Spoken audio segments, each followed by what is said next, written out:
Hello, and welcome to a book podcast, The Happiness Project, or why I spent a year trying to sing in the morning, clean my closets, fight right, read Aristotle, and generally have more fun, by Gretchen Rubin. Gretchen Rubin had an epiphany one rainy afternoon in the unlikeliest of places, a city bus. The days are long, but the years are short, she realized. Time is passing and I'm not focusing enough on the things that really matter. In that moment, she decided to dedicate a year to her happiness project. In this lively and compelling account of that year, Rubin chronicles her adventures, test driving the wisdom of the ages, current scientific research, and lessons from popular culture about how to be happier. Each month she tackled a new set of resolutions, give proofs of love, ask for help, find more fun, keep a gratitude notebook, forget about results. Book published in 2009. Quote, "There is no duty we so much underrate as the duty of being happy." Robert Louis Stevenson. I read this book many years ago, and I actually really loved it. Every month she tackles a different method of seeking happiness, and it's just a really fun, easygoing, insightful book to read, and you can get lots of ideas from it. I'm just going to read a few pages from it. A note to the reader. A happiness project is an approach to changing your life. First is the preparation stage, when you identify what brings you joy, satisfaction, and engagement, and also what brings you guilt, anger, boredom, and remorse. Second is the making of resolutions, when you identify the concrete actions that will boost your happiness. Then comes the interesting part, keeping your resolutions. This book is the story of my happiness project, what I tried, what I learned. Your project would look different from mine, but it's the rare person who can't benefit from a happiness project. The author addresses the reader's reluctance, thinking, well, if everyone's happiness project is unique, why should I bother to read about her project? During my study of happiness, I noticed something that surprised me.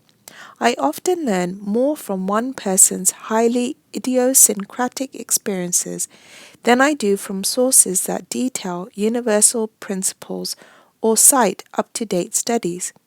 I find greater value in what specific individuals tell me worked for them than in any other kind of argument, and that's true even when we seem to have nothing in common. I hope that reading the account of my happiness project will encourage you to start your own. Whenever you read this and wherever you are in the right place to begin. Getting started. They say that people teach what they need to learn. By adopting the role of happiness teacher, if only for myself, I was trying to find the method to conquer my particular faults and limitations. At dinner with friends, I found wisdom in a fortune cookie. Look for happiness under your own roof. According to current research in the determination of a person's level of happiness, genetics accounts for about 50%.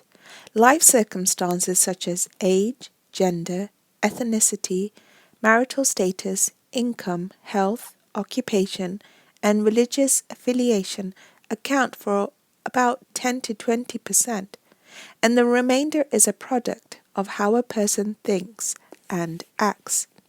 In other words, people have an inborn disposition that sets within a certain range, but they can boost themselves to the top of their happiness range or push themselves down to the bottom of their happiness range by their actions. This finding confirmed my own observations. It seems obvious that some people are more naturally ebullient or melancholic than others, and that, at the same time, people's decisions about how to live their lives also affect their happiness. Aristotle declared happiness to be the summum bonum, the chief good. People desire other things such as power or wealth or losing £10 because they believe they will lead to happiness, but the real goal is happiness. Blaise Pascal argued, all men seek happiness. This is without exception. Whatever different means they employ, they all tend to do this end.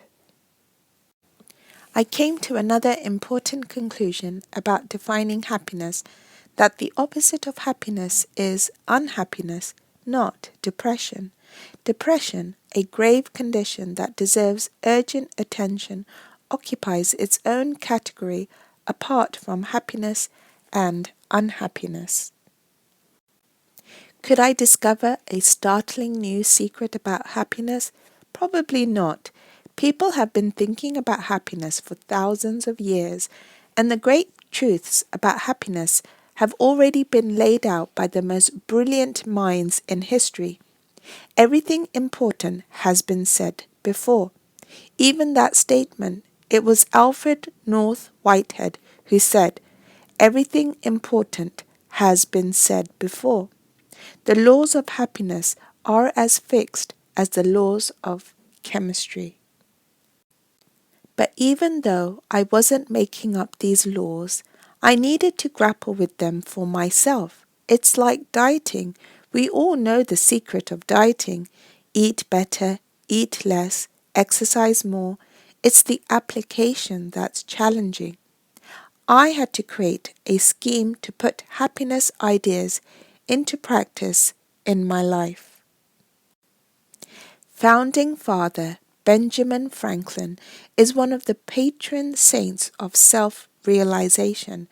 In his autobiography, he describes how he designed his virtues chart as part of a bold and arduous project of arriving at moral perfection.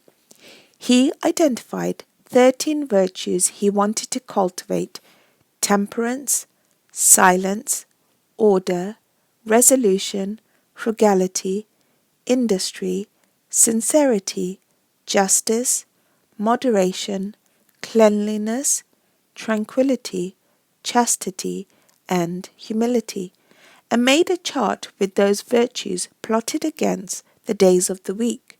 Each day, Franklin would score himself on whether he practiced those 13 virtues. Current research underscores the wisdom of his chart-keeping approach. People are more likely to make progress on goals that are broken into concrete, measurable actions with some kind of structured accountability and positive reinforcement. Also, according to a current theory of the brain, the unconscious mind does crucial work in forming judgments, motives, and feelings outside our awareness or conscious control. And one factor that influences the work of the unconscious is the accessibility of information, or the ease with which it comes to mind. Information that has been recently called up or frequently used in the past is easier to retrieve and therefore energized. The concept of accessibility suggested to me that by constantly reminding myself of certain goals and ideas, I could keep them more active in my mind. So, inspired by recent science and by Ben Franklin's method, I designed my own version of a scoring chart, a kind of calendar on which I could record all my resolutions and give myself a daily tick, good, or cross, bad, for each resolution. The author then wrote a list of 12 commandments that are specific for her. 1. Be Gretchen. 2. Let it go. 3. Act the way I want to feel. 4. Do it now. 5. Be polite and be fair. 6. Enjoy the process. 7. Spend out. 8. Identify the problem. 9. Lighten up. 10. Do what ought to be done. 11. No calculation. 12. There is only love. She then came up with a goofier list, My Secrets of Adulthood. These were the lessons that she'd learned with some difficulty as she grew up. So here's the list of her secrets of adulthood. People don't notice your mistakes as much as you think. It's okay to ask for help. Most decisions don't require extensive research. Do good, feel good. It's important to be nice to everyone. Bring a sweater. By doing a little bit each day, you can get a lot accomplished. Soap and water remove most stains. Turning the computer on and off a few times often fixes a glitch. If you can't find something, clean up. You can choose what you do. You can't choose what you like to do. Happiness doesn't always make you feel happy. What you do every day matters more than what you do once in a while. You don't have to be good at everything. If you're not failing, you're not trying hard enough. Over-the-counter medicines are very effective. Don't let the perfect be the enemy of the good. What's fun for other people may not be fun for you, and vice versa. The writer then talks about other people's radical happiness projects, such as Henry David Thoreau, who moved to Walden Pond, or Elizabeth Gilbert's move to Italy, India, and Indonesia. And although she found those exhilarating and illuminating, she herself didn't want to do that such project. She wasn't an unadventurous soul, but she just didn't have what it took to take that kind of extraordinary change. She had responsibilities, and practically it just wasn't possible for her. And more importantly, she said that she didn't want to reject her life. She wanted to change her life without changing her life, by finding more happiness in her own kitchen. She says, I knew I wouldn't discover happiness in a faraway place or in unusual circumstances.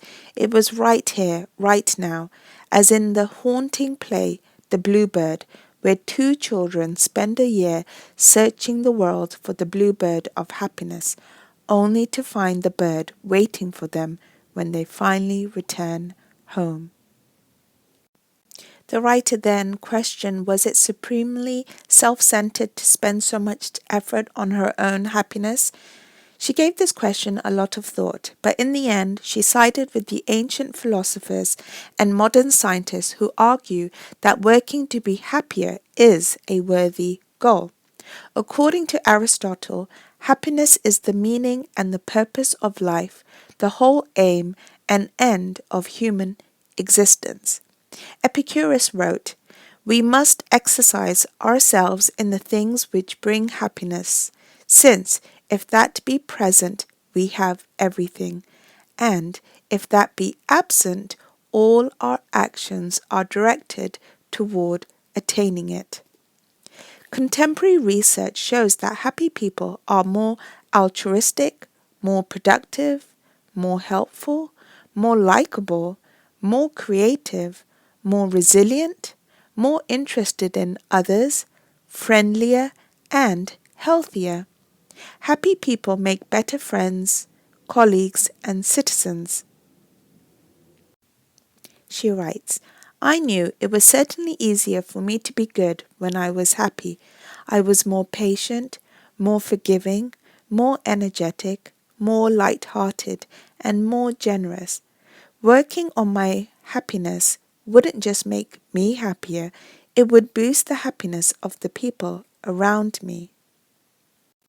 Finally, she writes, one of my goals for the Happiness Project was to prepare for adversity, to develop the self-discipline and the mental habits to deal with a bad thing when it happened. Okay, I'm just going to end this podcast with her chapter 1, which is January, Boost Energy, Vitality. So her goals for January were 1. Go to sleep earlier, exercise better, toss, restore, organize, tackle a nagging task, act more energetic. Okay, so now I'm just going to choose a random page and finish this podcast. Random page from the end of chapter 1. I found that rewarding myself for good behavior, even when that reward was nothing more than a check mark that I gave myself on my resolutions chart, made it easier for me to stick to a resolution. Getting a bit of reinforcement did make a difference. I could see, however, that I'd have to remind myself continually to keep my resolutions. In particular, I noticed a decline in my order-maintaining zeal by the end of the month. I loved the big payoff of cleaning out a closet, but keeping the apartment tidy was a arduous task that never stayed finished. Perhaps the 1-minute rule and the evening tidy up would keep me attacking clutter regularly in small doses so that it couldn't grow to its previous crushing proportions. Nevertheless, I was astonished by the charge of energy and satisfaction I got from creating order. The closet that had been an eyesore was now a joy. The stack of papers slowly yellowing on the edge of my desk was gone. It is by studying little things, wrote Samuel Johnson, that we attain the great art of having as little misery and as much happiness as possible.